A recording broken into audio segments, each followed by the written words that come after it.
Bonjour et bienvenue dans l'émission La Minute Lubaki qui reçoit aujourd'hui un grand artiste du Congo-Brazzaville dont j'aimerais vous présenter pour tout à l'heure. J'aime quand tu pilotes sans savoir où tu m'emmènes baby. Quand tu tournes tes hanches, là tu me fais perdre la tête ma couille. Oh lorsque tu galopes sans savoir quand tu t'arrêtes lady. Tu as conquis mon corps et mon âme t'obéit. Concentré sous les fers, le téléphone sonne tout le time et on fait comme d'hab. T'as le numéro de la barre, je te veux toute la night pour un match en cash. Je te veux sexy, je te dis qui t'a baby.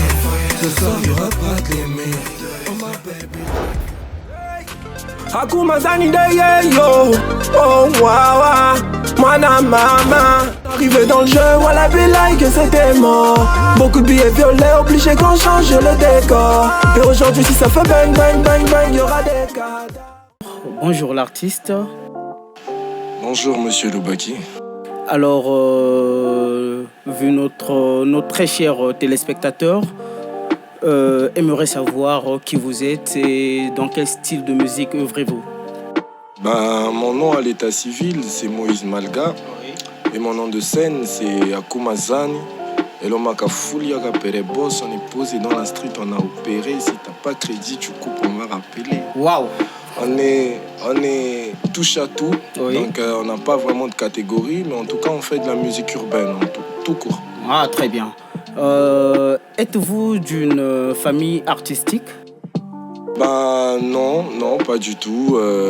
Ma mère, elle était banquière. Mon père, il était ouvrier. Donc voilà, la musique, pour moi, c'est pas une question de famille. Bien sûr qu'on aime la musique chez nous, beaucoup même. Mais non, j'ai pas de... Alors dans ce game, qui vous inspire à faire de la musique? Lors de mes débuts, c'était d'abord mon grand frère aîné, bien sûr, Jex Dollar, qui a inspiré beaucoup, en tout cas, de mon entourage, ainsi que voilà, la maison en particulier, parce que quand il y a quelqu'un qui se lance dans quelque chose, je fais partie de ce genre de famille qui, derrière, soutiennent toujours les projets de la personne. Donc c'est comme ça que mon envie est venue pour la musique, notamment j'écoutais du Ndombolo, Wenge Musica, il y avait... Voilà, les BCBG. Mais il n'y avait pas des imperfections avec les parents quand tu as débuté avec de la musique? Au début, si, parce que c'était soit les diplômes, soit la musique. Donc il fallait d'abord ramener les diplômes. Et ensuite, après, on a commencé à faire de la musique tranquillement, en tout cas, tranquillement, parce qu'au début, c'était pas facile. On rentrait à la maison, on dormait dehors, il n'y avait pas possibilité de rentrer. C'était chaud. Ah, je vois un peu dans ce parapluie-là. Et alors, il y a d'autres parents qui se disent que les enfants qui se lancent dans la musique, c'est de la délinquance juvénile et après, voilà, et tout, qui interdisent de voir les enfants de suivre ce chemin-là. Alors, quel conseil apportes-tu à ces jeunes gens, ces jeunes talents brillants montants-là? En raison de cette façon de penser-là, c'est d'abord ce que les artistes au Congo ici ont l'habitude de renvoyer, en fait. Ils ont toujours l'habitude de... Vous voyez, en général, même les artistes sont toujours affiliés à la drogue, le gang, voilà, le narcissisme, le sexe, l'alcool, la drogue.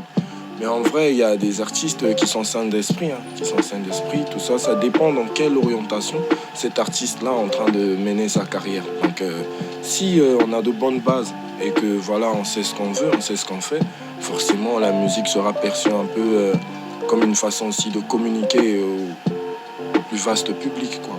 Ah ouais, je vois. Et dans ce même pas de lignée de perfection, j'aimerais tout savoir en même temps. Dites-moi, comment décrivez-vous la musique que vous composez? Je décris ça comme une musique assez personnelle, assez personnelle, parce que je mets beaucoup de moi dans mes textes, je mets beaucoup de moi dans ce que j'écris, parce que je me dis que la réalité est mieux que la science-fiction. Et ça ne sert pas à dire que voilà, j'ai des armes, que j'ai un gang, que voilà, j'ai un cartel. Non, je me fie à la réalité, je conseille. En tout cas, je transmets que ce qui m'est personnel dans ma musique. Après, à un moment, on peut ajouter une petite histoire derrière pour donner du sens. Mais sinon, Voilà, c'est purement moi que je lâche dans mes textes, en fait, en général. Je crois que hier, j'ai écouté l'un de tes tubes sur YouTube qui m'a fait vibrer là. Je sais pas si tu peux nous faire une petite démo pour quelques secondes. Je sais pas, j'ai oublié le titre. C'est lequel? Ce qui avait fait plus de vues là sur YouTube. Ah d'accord, je vois le morceau boss, ça c'est la consécration. Ça, ouais, c'est ça m'a fait vibrer, quand je l'ai. Ça c'est le bail qui nous a donné des ailes. Hein. Ça c'est le bail qui nous a permis de décoller, de nous mettre bien quoi. De nous mettre bien, tout ça, tranquillement. Ça fait genre, like and like you do it. Like and like you do it. Like and like you do it. Like and fait planer notre très cher téléspectateur. Planer les gars. On est posé dans la street, on a opéré. T'as le number, il faut appeler. Si t'as pas de crédit, tu coupes, on va rappeler. Ah très bien. Ils connaissent. Ça c'est la consécration. Traversons un peu de l'autre côté de la rive, parlons de la RDC. D'ailleurs, pour un tout début, je salue le plus grand comédien présent, Jérémy Chabani, le patron de sa chaîne YouTube JS Productions, sans oublier Mabidi, le couple le plus aimé, Mabidi et Aminata son père. Vos salutations depuis la RDC. On vous aime. Ils sont deux Congos unis, en quelque sorte. Alors là-bas, de l'autre côté, la musique est réputée de bonne qualité. Mais alors, comment se fait-il que chez nous, ici, que cela soit développé de façon plus lente? C'est d'abord à cause de la mentalité. La musique congolaise de chez nous a du mal à s'émanciper, en fait. C'est maintenant que, voilà, on vient de découvrir certains trucs, mais sinon, à l'époque, c'était de la merde. C'était vraiment de la merde. C'était difficile de sortir parce que c'était du physique. Il fallait aller vers les gens, il fallait trouver ses propres prestations, il fallait payer des gens pour passer à des concerts et tout. Mais grâce à l'arrivée des réseaux sociaux et tout ce qui va avec là et tout, ça a permis à ce que, que notre musique essaie un peu de gagner en visibilité, quoi. Parce qu'il y a beaucoup d'artistes aussi derrière qui ont fait un gros taf. Nous, généralement, la nouvelle génération, notre nouvelle génération, là, on a vraiment fait un gros taf. Moi et mes confrères, notamment. La musique congolaise se porte à merveille, je peux dire. Même s'il y a encore certaines difficultés. Mais du côté de Kinshasa, c'est une question de mindset. Eux, ils sont sharp. Ils sont très rapides. Ils ne perdent pas leur temps à réfléchir 2, 3, 4, 5 fois sur les mêmes bails. Et quand il y a un truc comme ça, ils font, tu vois. Ils ont un peu cette mentalité-là des Nigeria, tu vois. Eux, ils savent comment gérer le côté artistique, ils savent comment donner de la valeur aux artistes, ils savent comment valoriser le travail. Ce côté-là, voilà.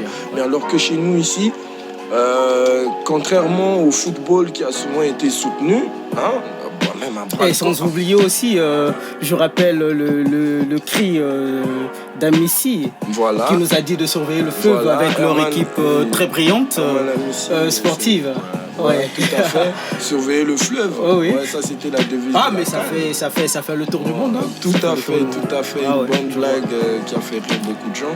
Donc du coup, vous voyez que derrière des petites choses comme ça, vous voyez, ça gagne de la visibilité, ça gagne de la notoriété. Ils sont ouverts. Ils sont pas comme chez nous, tu vois.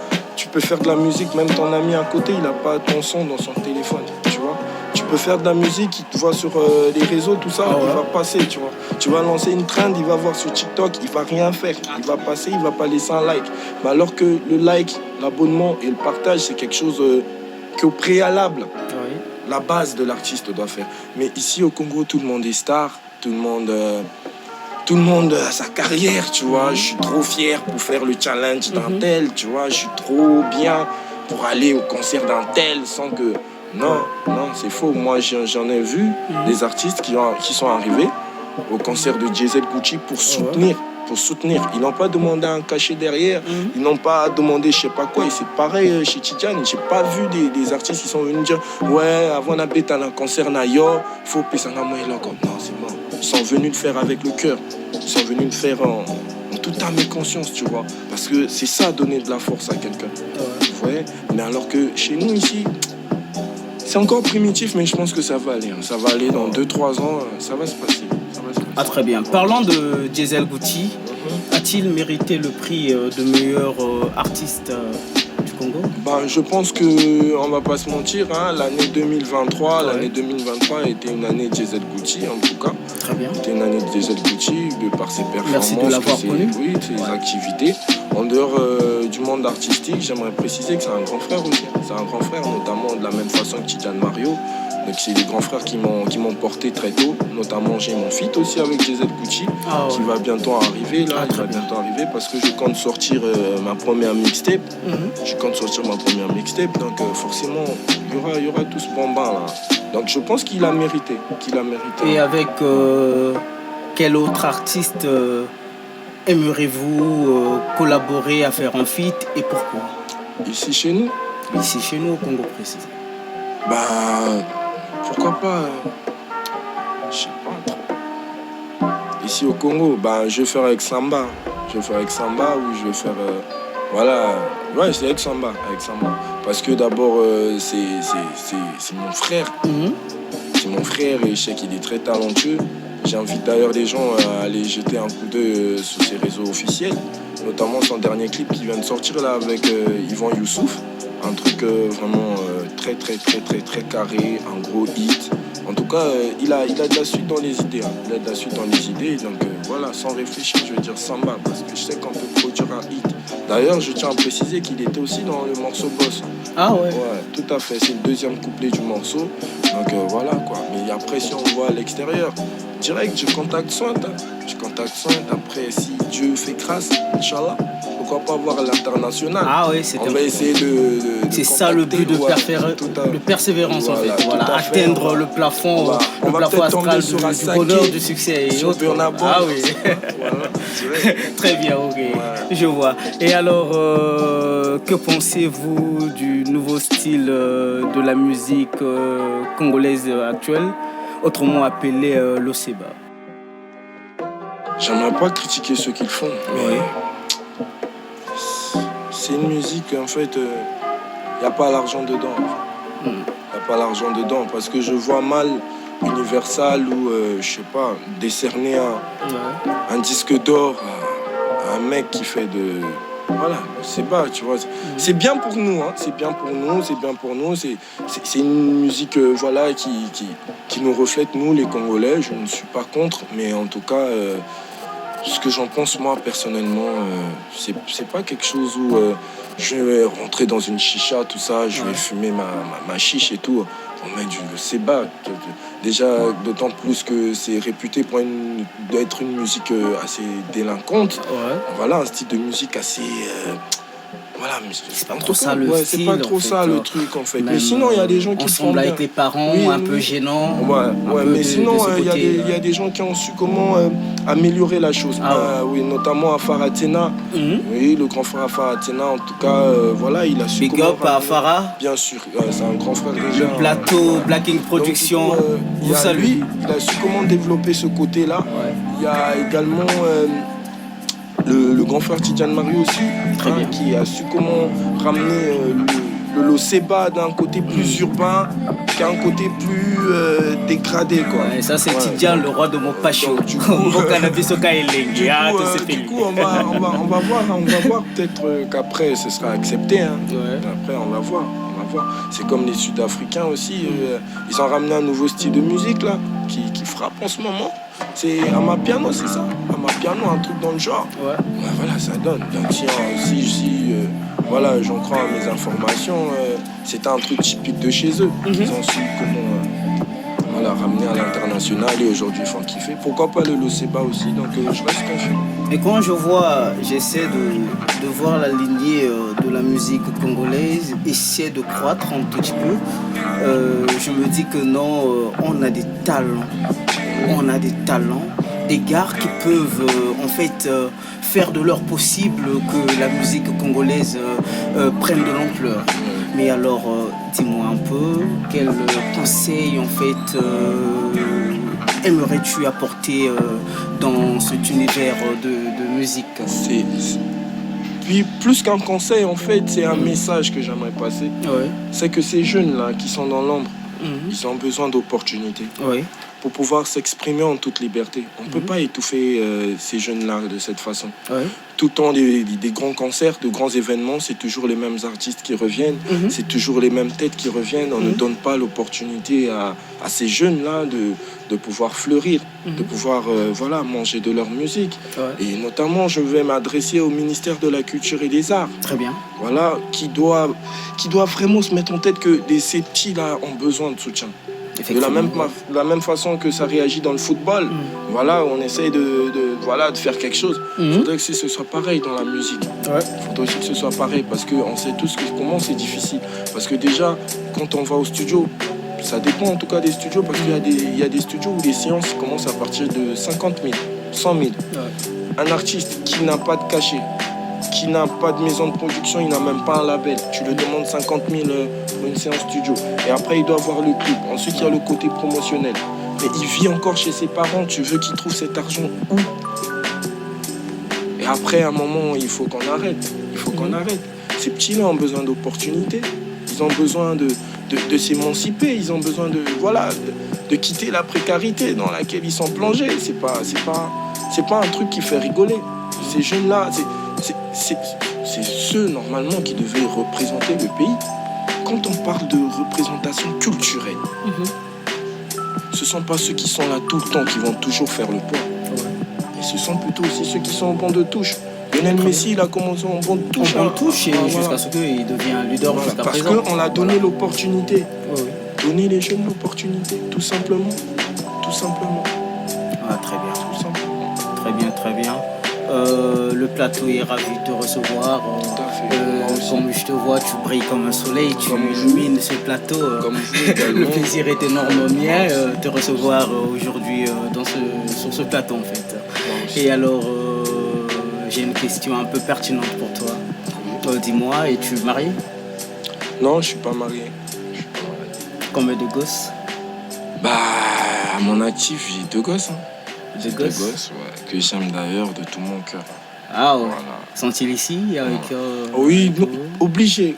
L'éducation, pour moi, c'est quelque chose d'essentiel. Je trouve toujours du temps entre le studio, les émissions, la radio, peu importe, de m'occuper de l'éducation. Et parlons pour le futur. Qui deviendra Akouma dans 5 ans? Dans 5 ans, je serai peut-être un homme d'affaires. Je vais toucher à l'immobilier, je vais essayer de donner de la force, je vais peut-être essayer d'aider mes petits frères. Il y a la Périx qui est là, il y a Odom Lions aussi, il y a Nickel, tu vois. Donc forcément, s'il y a du flouze, on va faire en sorte que Raoul manque de rien. Ah, c'est très bien. On achètera une Unix, une Sony, Jonas, tranquille. Ouais, on va faire des clips. Tout à l'heure, vous venez de parler de la précarité. Ok, revenons un peu sur nos mots étangs. Dans cette précarité, on fait le constat que les jeunes s'embrouillent un peu de partout, qui ne veulent plus en fait s'engager ou soit entreprendre quelque chose, par exemple, et qui se laissent aller et s'embrouiller par la nature. Et on les croise là, et voilà, c'est l'ensemble de la délinquance, de la criminalité et autres et tout, voilà. Et alors quel apport apportes-tu en fait à ce stade-là de ces jeunes qui s'embrouillent dans la nature, mais pourtant il y a plein de trucs à faire? Ceux-là d'abord, c'est ceux qui sont vraiment touchés d'une pauvreté très grave, très grave, parce que quand on voit qu'on peut encore s'offrir de certaines opportunités, aller vers les choses, essayer de provoquer la chance, mais qu'on préfère se mettre à l'écart, être appelé comme les rebelles de la société, prendre une machette, je sais pas, peu importe l'arme blanche, faire du mal à quelqu'un pour 1 000, 10 000, lui prendre son téléphone. En tout cas, ça sert à rien. Tu vas faire ça 1 fois, 2 fois, 3 fois, mais après, ça ne mènera à quoi? Rien du tout. Aujourd'hui, moi, j'en connais des gens qui sont de grands consommateurs de cam. Ils consomment de la cam, mais comme des malades mentales. Mais tu vas pas le savoir. Tu vas pas le savoir parce qu'il s'applique dans son travail. Il s'applique dans ce qu'il fait. Aujourd'hui, elles sont vraiment dues à cause de ça. Parce que pendant que d'autres personnes utilisent des réseaux sociaux pour encore promouvoir quelque chose, elles s'en servent pour faire comme une propagande de sexuellement. Tout à fait. Et après, voilà, ça salit en même temps l'image de la nation, dire que le Congo, il n'y a rien de bon qui se produit. Moi, je sais qu'on a des femmes fortes. Je le sais. Très intelligentes. Et présentement qui ne veulent plus se lancer. Parce que c'est le suivisme en fait. Quand elles font cela et après en dépit aussi de certaines réalités que la majorité a rencontrées dans pas mal de sociétés, surtout celles où la femme est obligée de donner quelque chose pour avoir quelque chose en retour, où elle est utilisée uniquement comme un objet sexuel, plutôt de la voir comme une intellect qui peut y apporter quelque chose. La femme est tout le temps diminuée par ce genre de personnes-là qui facilement brisent les rêves de ces femmes, tout simplement. Mais après, je vais les demander de ne pas se laisser abattre. Si les opportunités se présentent pas maintenant, forcément ça viendra demain. Parlons de l'émancipation de la femme. Et autant toi, tu as eu une mère aussi. Voilà, donc quel conseil en fait apportes-tu aux jeunes femmes qui essaient en fait de s'embrouiller? Le seul message, c'est de rester concentré. Une femme intelligente, c'est pas une femme qui refait tout le temps les mêmes bêtises. C'est une femme qui apprend de ses erreurs. Très bien. Se relève quand elle tente et qui se relève direct. Une femme battante, c'est pas celle qui se laisse affaiblir ou se laisse affaiblir par les dires, les racontards, et ceci, cela. Ne jamais laisser les gens diminuer la personne que tu es, parce que je sais très bien que, comme vous venez de dire, j'ai une mère aussi. J'ai énormément de respect pour les femmes. J'ai énormément de respect pour les femmes. Donc aujourd'hui, voir que certaines sont en mauvaise position, mais préfèrent prendre des mauvaises décisions seulement pour avoir un tout petit peu d'argent, je pense que ça fait vraiment mal.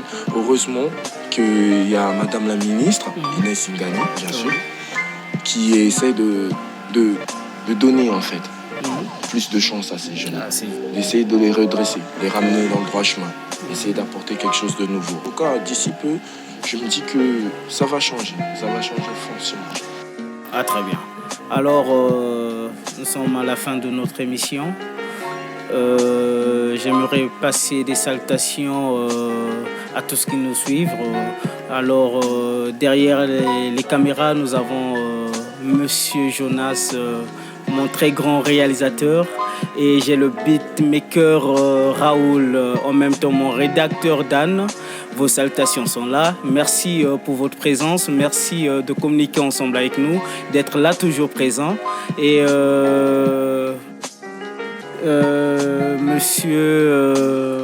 monsieur l'artiste, alors nous vous accordons au moins 2 minutes de faire vibrer ce plateau. Amen. C'est à vous le game. La pesira ba mbote nanga et ba fan nanga tout. Na loba pelinga la ke ba français nanga ya ko bousculer bino na mona. Yoga gaga. Donc voilà, na loba pelinga la, un grand merci na staff nanga. Batoto basunganga, un grand merci à Junior Peroba qui est toujours derrière la construction de mes activités. À PDG Chilan Kouka aussi. Je n'oublie pas le vieux père à Abu Dhabi, à Lio de Cissé. Koko nanga gaya na bossa nyote, dilanga kawana naya kakuna toje. Donc en tout cas voilà quoi, un grand merci à tous ceux qui ont toujours répondu présent, tu vois. Voilà, après cette émission, je me dis que on sera peut-être encore invité. Très bien. Peut-être encore invité pour parler d'autres choses, pour développer sur votre perspective. Mais en tout cas, un grand merci d'abord à vous aussi. Très bien, merci. Pensez à moi. Merci. En tout cas, je suis vraiment touché. Merci. Je vous remercie. Merci beaucoup. C'est gentil. Je vais péter les poings derrière la cam. Ah ouais. Merci et on se dit à la prochaine.